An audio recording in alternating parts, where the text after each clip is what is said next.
श्री बृहस्पतिवार व्रत कथा। एक प्रतापी और दानी राजा राज्य करता था। वह नित्य गरीबों और ब्राह्मणों की सहायता करता था। उसके द्वार से कोई भी याचक निराश होकर नहीं लौटता था। यह बात उसकी रानी को अच्छी नहीं लगती थी। वह ना तो गरीबों को दान देती और ना ही भगवान का पूजन करती और राजा को दान देने से मना किया करती थी। एक दिन राजा शिकार खेलने वन को चले गए। रानी और दासियां घर पर अकेली थी। उसी समय बृहस्पति देव साधु का रूप धारण कर राजा के दरवाजे पर भिक्षा मांगने के लिए गए तो भिक्षा मांगी। रानी ने भिक्षा देने से इनकार कर दी और कहने लगी और कहा, हे साधु महाराज, मैं इस दान और पुण्य से तंग आ गई हूँ। इसके लिए तो मेरे पतिदेव ही बहुत हैं। अब आप ऐसा कृपा करें कि सारा धन नष्ट हो जाए तथा मैं आराम से रह सकूं। साधु ने कहा, हे देवी, तुम तो बड़ी विचित्र हो। धन्य और पुत्र से कोई भी दुखी नहीं रहता। पापी भी पुत्र और धन की इच्छा करते हैं। अगर तुम्हारे पास अधिक धन है तो भूखे मनुष्य को भोजन कराओ, प्याओ, ब्राह्मण को दान दो, धर्मशालाएं, कुआं बनवाओ एवं गरीबों की कन्या का विवाह कराओ। इस प्रकार के कर्म से तुम्हारे नाम परलोक में सार्थक रहेगा एवं स्वर्ग की प्राप्ति होगी। पर रानी पर कोई उद्देश्य का प्रभाव नहीं पड़ा। वह कहने लगी, मुझे ऐसी धन की आवश्यकता नहीं जिसको मैं भूखे मनुष्य को दान दूं।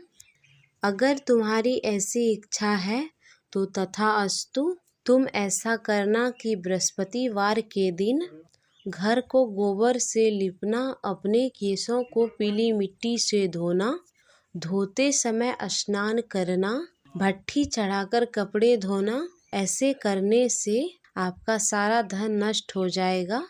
इतना कहकर वह साधु महाराज वहां से लुप्त हो गए। साधु के कहने के अनुसार उनके अनुसार बताए हुए कार्य को करते हुए केवल 3 बृहस्पतिवार ही बीते थे कि उसकी समस्त धन संपत्तियां नष्ट हो गई। अब भोजन के लिए भी परिवार तरसने लगे एवं सांसारिक दुख रहने लगे। तब एक दिन राजा ने रानी से कहा कि मैं यहाँ कोई काम धंधा नहीं कर सकता हूँ। सभी मनुष्य मुझे जानते हैं। मैं परदेश जाऊँगा, वहीं कुछ काम धंधा करूँगा। शायद हमारे भाग्य पहले की भांति बदल जाए। वह जंगल से लकड़ियाँ लाता और शहर में जाकर बेचता। इस प्रकार अपना जीवन व्यतीत करने लगा। इधर रानी और दासी राजा के बिना दुखी रहने लगी। एक दिन जब रानी और दासी को 7 दिन बिना भोजन के व्यतीत करना पड़ा तो रानी ने अपने दासी से कहा, हे दासी, पास ही के नगर में मेरी बहन रहती है। वह बहुत धनवान है। तू उसके पास जा और कुछ ले आ, जिससे हमारा कुछ समय गुजर जाएगा। दासी रानी की बहन के पास गई। उसकी बहन बृहस्पतिवार का व्रत एवं कथा सुन रही थी। उस दिन गुरुवार था। दासी ने रानी की बहन से अनेक बार कही, हे रानी, आपकी बहन ने मुझे भेजा है। यह बात उसने कई बार कही, परंतु उसकी बहन ने कोई उत्तर नहीं दिया, क्योंकि वह बृहस्पतिवार की कथा सुन रही थी। इधर दासी रानी के पास आई और कहने लगी, आपकी बहन बहुत धनी स्त्री है। वह छोटे लोगों से भी बात नहीं करती है। मैंने उससे कहा तो उसने जवाब भी नहीं दिया। तब रानी ने कहा, इसमें उसका कोई दोष नहीं है। जब अच्छे बुरे का जब अच्छे बुरे का समय आता है, समय विपत्ति में ही लगता है। जो ईश्वर की इच्छा होगी वही होगा। उसकी बहन, रानी की बहन ने सोचा, मेरी बहन की दासी आई थी परंतु मैं उससे कुछ बोली नहीं, इससे वह दुखी हुई होगी। और कथा सुन बृहस्पति भगवान का पूजन समाप्त कर वह अपने बहन के यहाँ आई और कहने लगी, बहन, हम बृहस्पतिवार का कथा सुन रहे थे। जब तक कथा नहीं होती ना हम बोलते हैं ना उठते हैं। बताओ, तुम्हारी दासी हमारे घर कैसे क्यों आई थी? तब रानी ने कहा, बहन, तुमसे कोई बात छिपी नहीं है। मैंने तुम्हारे पास अपने दासी को कुछ भोजन की सामग्री लेने के लिए भेजा था ताकि हमारे कुछ समय व्यतीत हो सके। तब रानी की बहन ने कहा, बहन देखो, बृहस्पतिवार सबकी मनोकामना पूरी करते हैं। देखो, शायद तुम्हारे घर में अनाज रखा हो। तब यह सुन रानी अपने दासी को कही। रानी के कहने पर दासी घर के अंदर गई। वहां उसने देखा एक घड़ा में भरा हुआ अनाज रखा हुआ था। उसे बहुत आश्चर्य हुआ और बहुत हैरानी हुई। उसने बाहर आकर अपने रानी से बताई और कहने लगी, हे रानी, हम तो रोज व्रत करते हैं। जब हमें अन्न नहीं मिलता है तो हम रोज ही व्रत किया करते हैं। अगर इनसे व्रत की विधि और कथा पूछ ली जाए तो हम भी उसे किया करेंगे। दासी के कहने पर रानी ने अपनी बहन से बृहस्पतिवार के व्रत के बारे में पूछा। रानी के बहन ने बताया, बृहस्पतिवार के दिन सूर्योदय से पूर्व उठकर स्नान करके बृहस्पतिवार का व्रत करना चाहिए एवं कथा सुननी चाहिए। उस दिन सिर नहीं धोना चाहिए। चने और मुनके से विष्णु भगवान के केले के जड़ में पूजन करें तथा कथा सुने। इस प्रकार करने से बृहस्पति भगवान सारे मनोकामना को पूर्ण करते हैं। इतना कहकर वह अपने घर को लौट गई। तब दासी और रानी ने निश्चय किया कि अगले बृहस्पतिवार से हम भी व्रत किया करेंगे। जब अगले बृहस्पतिवार का दिन आया तो गुड़साल से जाकर चना गुड़ लाई और बृहस्पतिवार की कहानी कही एवं व्रत रखा। व्रत के प्रभाव से रानी पहले के जैसे धनवान हो गई। दासी और रानी पहले के जैसे धनवान हो गई। फिर रानी को पहले के जैसे आलस्य होने लगी। तब दासी ने रानी से कही, रानी, आप पहले भी इस प्रकार आलस्य करते थे जिससे हमें कितनी दुख भोगना पड़ा। इसलिए हमारे पास धन अधिक है तो हम भूखे मनुष्य को भोजन कराएंगे, कुंवारी कन्याओं का विवाह कराएंगे एवं धर्मशाला बनवाएंगे, पाठशाला बनवाएंगे। ऐसे कर्म करने के लिए रानी तैयार हो गई एवं ऐसे कर्म करने लगी। तब एक दिन रानी और दासी ने आपस में विचार करने लगी, ना जाने राजा किस दशा में होंगे, उसकी कोई खोज खबर नहीं। उस रात्रि को राजा ने सपने में अपने रानी को व्याकुल देखा। वह सुबह जब जंगल में लकड़ियां काटने के लिए जा रहा था तब वह सोच रहा था कि रानी की गलतियों से उसे कितने दुख भोगने पड़े। सब कुछ छोड़कर जंगल में लकड़ियां काटकर शहर में बेचकर अपना जीवन व्यतीत करना पड़ रहा है। तब साधु महाराज के रूप में बृहस्पति देव साधु का रूप धारण कर राजा के पास आकर कहने लगे, हे लकड़हारे, तुम इस सुनसान जंगल में किस चिंता में बैठे हो, मुझे बताओ। तब राजा के नेत्रों से जल भर आया। वह कहने लगा, प्रभु आप सब कुछ जानते हैं। इतना कहकर वह अपनी संपूर्ण कहानी साधु को सुना दी। साधु ने राजा को कहा, तुम्हारी पत्नी ने बृहस्पतिवार के प्रति अपराध किया था, जिसके कारण तुम्हारी यह दशा हुई है। अब सब चिंता को त्याग दे।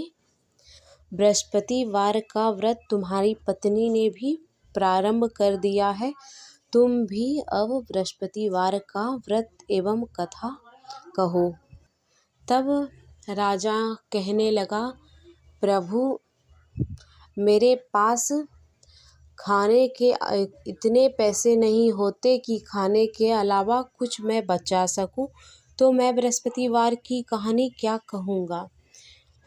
तब साधु रूपी बृहस्पति देव ने कहा, तू किसी प्रकार का चिंता मत कर, तुम रोजाना की तरह लकड़ियाँ लेकर शहर में जाओ, तुम्हें और दिनों से अधिक धन प्राप्त होगा, जिससे तुम भली भांति भोजन करने के उपरांत बृहस्पतिवार की व्रत का सामग्री भी ले आओगे।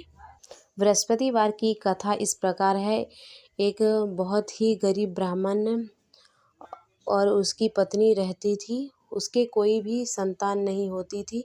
ब्राह्मण की स्त्री बहुत मलिनता के साथ रहती थी। वह ना पूजा पाठ करती, स्नान करने से पहले ही सुबह उठकर वह खा लेती।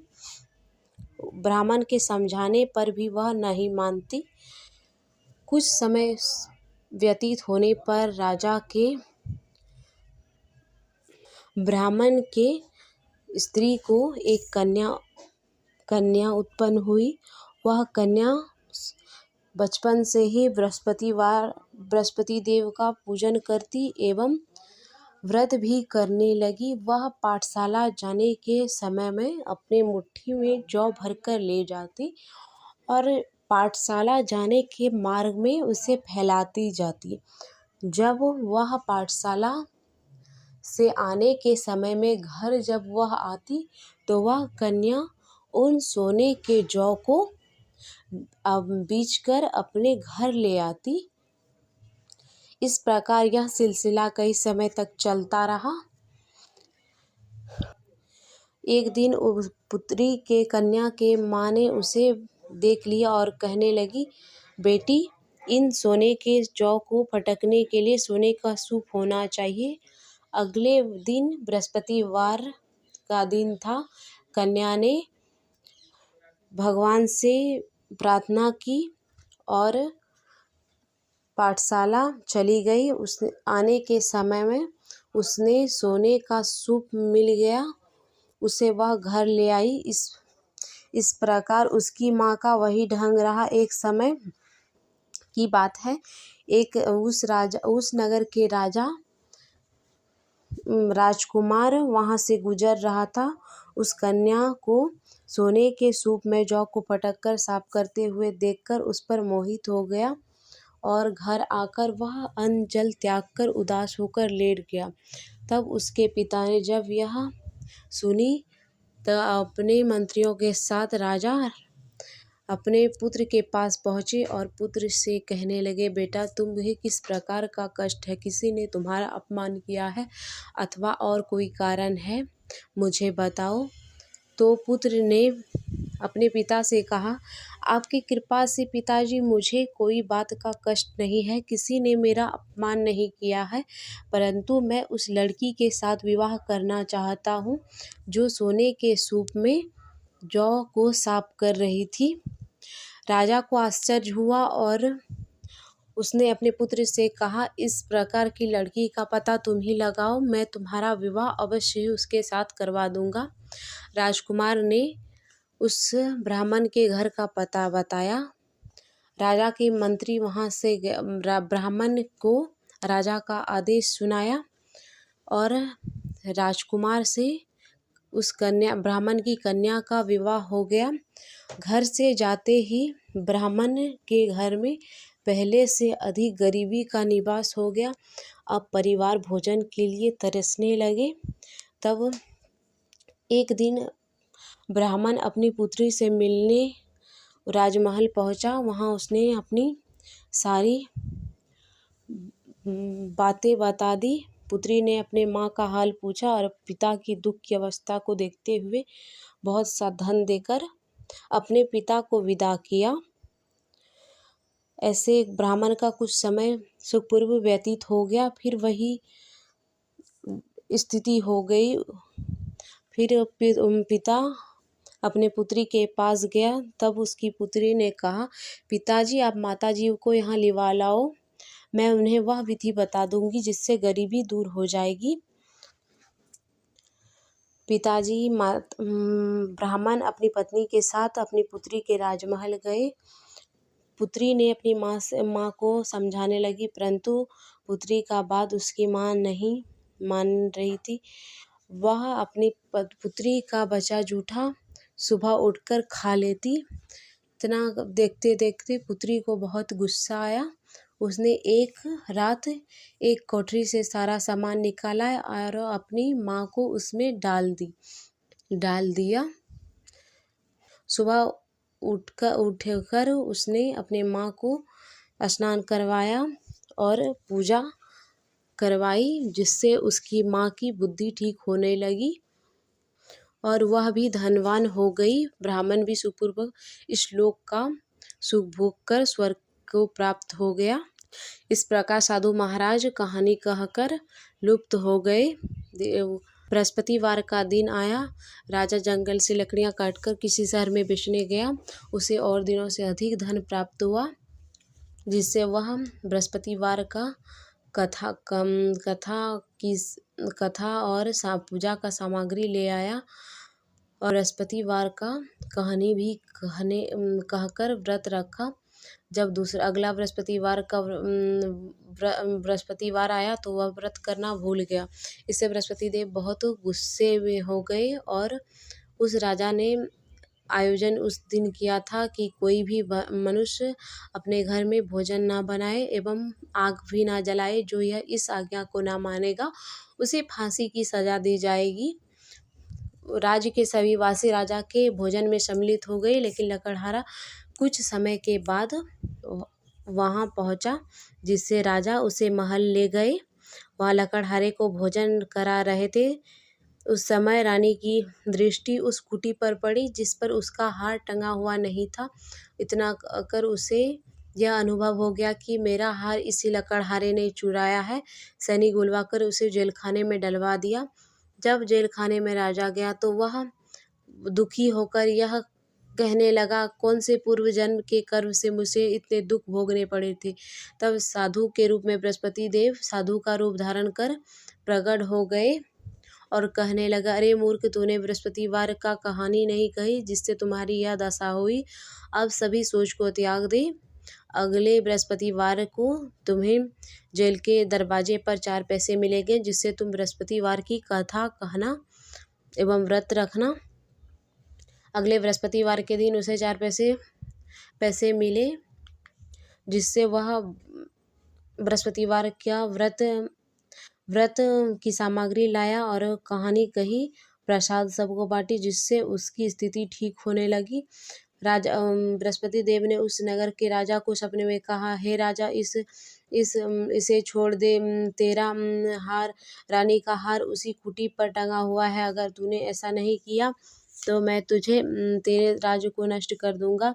यह सुन बृहस्पति देव ने उस सुबह उठा और देखा रानी का हार कुटी पर टंगा हुआ था। लकड़हारे से क्षमा मांगी, उसे सुंदर सा वस्त्र देकर आभूषण भेंट कर उसे विदा किया। वह अपने घर की ओर चल दिया। जब वह अपने नगर में आए तो उसने देखा बहुत नए नए धर्मशालाएं पाठशाला बने हुए थे। तो उसने अपने नगर के वासियों को पूछा, यह किसका धर्मशाला है और किसने इसे बनवाया है? तब सभी लोगों ने कहा, यह सब रानी और दासी द्वारा बनवाए गए हैं। तब राजा को आश्चर्य हुआ एवं गुस्सा भी आया। जब रानी ने राजा के आने के बारे में सुना, जो राजा आ रहे हैं, तब अपनी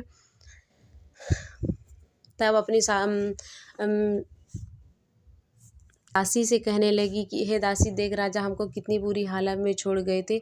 अब हमारी ऐसी दशा देखकर वह लौट न जाए। तुम दरवाजे पर ही खड़ी हो जा। जब राजा आए तो उन्हें अंदर लिवा लाना। तब राजा आए, रानी दासी उसे महल में लिवा लाई। राजा ने गुस्से में तलवार निकाली और कहने लगा, बताओ यह धन तुम्हें कैसे प्राप्त हुए हैं? तब रानी ने कहा, यह सारे धन हमें बृहस्पति देव के व्रत के प्रभाव से प्राप्त हुए हैं। तब राजा ने निश्चय किया कि 7 रोज बृहस्पतिवार का व्रत तो सभी करता है, लेकिन मैं दिन में 3 बार कथा कहूँगा एवं रोज ही व्रत किया करूँगा। अब हर समय राजा के दुपट्टे पे चना बंधी रहती। राजा ने एक दिन निश्चय किया कि मैं अपने बहन के यहाँ हो आवे। राजा घोड़े पर चढ़कर चल दिए अपने बहन के घर। आगे मार्ग में उसने देखा एक मुर्दे को कुछ लोग लिए जा रहे थे। उन्हें रोककर कहने लगा, अरे भाई, मेरी बृहस्पतिवार की कथा सुन लो। तो कुछ लोग कहने लगे, तुम्हें अपने बृहस्पतिवार की व्रत की कब पड़ी है? मेरे तो आदमी मर गए हैं। परंतु कुछ आदमी बोले, अच्छा कहो, मैं तुम्हारी कथा अवश्य सुनूंगा। जब कथा आधी हुई तो वह मुर्दा हिलने लगा। जब कथा समाप्त हुई तो वह मुर्दा राम राम करते हुए खड़ा हो गया। फिर अगले मार्ग में चलते चलते उसे एक किसान हल चलाते हुए मिला। राजा ने उससे कहा, अरे भाई, मेरी बृहस्पतिवार की कथा सुन लो। तब किसान ने कहा, जब तक मैं तेरी कथा सुनूंगा तब तक 4 हेरा जोत लूँगा। जा अपनी कथा किसी और को सुना।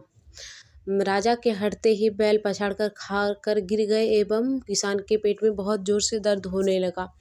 तब उस समय किसान की माँ रोटी लेकर आ रही थी। जब उसने यह अपने पुत्र का ऐसा हालत देखा तो अपने पुत्र से सभी हाल पूछा। बेटे ने सारी बात बताई। बुढ़िया दौड़ी दौड़ी उस घोड़सवार के पास गई और कहने लगी, अरे मैं तुम्हारी कथा सुनूंगा, तू अपनी कथा मेरे खेत पर चलकर ही कहना। राजा ने उस बूढ़े के खेत पर जाकर कहानी कही, जिससे बैल खड़े हो गए एवं किसान के पेट का दर्द भी बंद हो गया। जब वह अपनी बहन के घर गया तो बहन ने राजा की खूब मेहमानी की एवं खूब खातिरदारी की। राजा सुबह उठा, उसने देखा सभी लोग भोजन कर रहे थे। राजा ने कहा, ऐसा कोई मनुष्य है जिसने भोजन ना किया हो, जो मेरी बृहस्पतिवार का व्रत की कथा सुन ले। तो बहन कहने लगी, भैया, यह देश ऐसा ही है। यहाँ के लोग पहले भोजन करते हैं एवं बाद में कोई अन्य काम करते हैं। अगर पड़ोस में कोई हो तो मैं देख आती हूँ। उससे पड़ोस में कोई नहीं मिला। पता लगा एक कुम्हार के यहाँ 3 दिनों से किसी खाना नहीं बना है, क्योंकि उसका पुत्र बीमार है। उसने अपने भाई की कथा सुनने के लिए उससे कहा। वह तैयार हो गया। ब्राह्मण वह उसके घर गया और कथा कही, जिस उसका लड़का ठीक हो गया। अब तो राजा की प्रसन्नता हर जगह होने लगी। तब राजा ने अब अपनी बहन से कहा, बहन, मैं घर जाऊंगा, तू भी तैयार हो जा। बहन ने अपनी सास से आज्ञा मांगी। तब सास ने कहा, तुम चली जाओ, परंतु अपने लड़के को मत ले जाना, क्योंकि तुम्हारा भाई को कोई संतान नहीं होता है। तब बहन ने कहा, भैया, मैं तो चलूँगी, परंतु कोई बालक नहीं चलेंगे, क्योंकि तब राजा ने कहा, जब कोई बालक ही नहीं चलेंगे तब तुम ही जाके क्या करोगी? दुखी मन से राजा अपने नगर को लौट दिया। तब अपने रानी से कहने लगी, हम निसंतान हैं, इसीलिए हमारा घर कोई आना पसंद नहीं करता। इतना कहकर वह बिना खाए पिए सो गया। इतना तब रानी ने बृहस्पतिवार से कहा, प्रभु हमें संतान भी अवश्य देंगे। उसी रात्रि को राजा ने स्वप्न में बृहस्पति देव ने स्वप्न में कहा, हे राजा, सभी सोच को त्याग दे, तेरी रानी तो गर्भवती है। राजा सुबह उठा और अपनी रानी को एक पुत्र, सुंदर सा पुत्र उसे हुआ, जिससे वह बहुत खुश हो गया। तब बहन ने यह शुभ समाचार सुनी, अपने भाई को बधाई देने के लिए आ रही थी। तब रानी ने कहा, भाई, मैं अगर तुम्हें ऐसे नहीं कहते तो तुम्हें औलाद कैसे मिलते। बृहस्पति देव ऐसे हैं, जिसके मन में जो कामनाएं रहती है उसको पूर्ण करते हैं। जो सद्भाव पूर्वक बृहस्पतिवार का व्रत एवं कथा सुनता, उसकी मनोकामना इसी प्रकार पूर्ण होती है, जैसे राजा और रानी की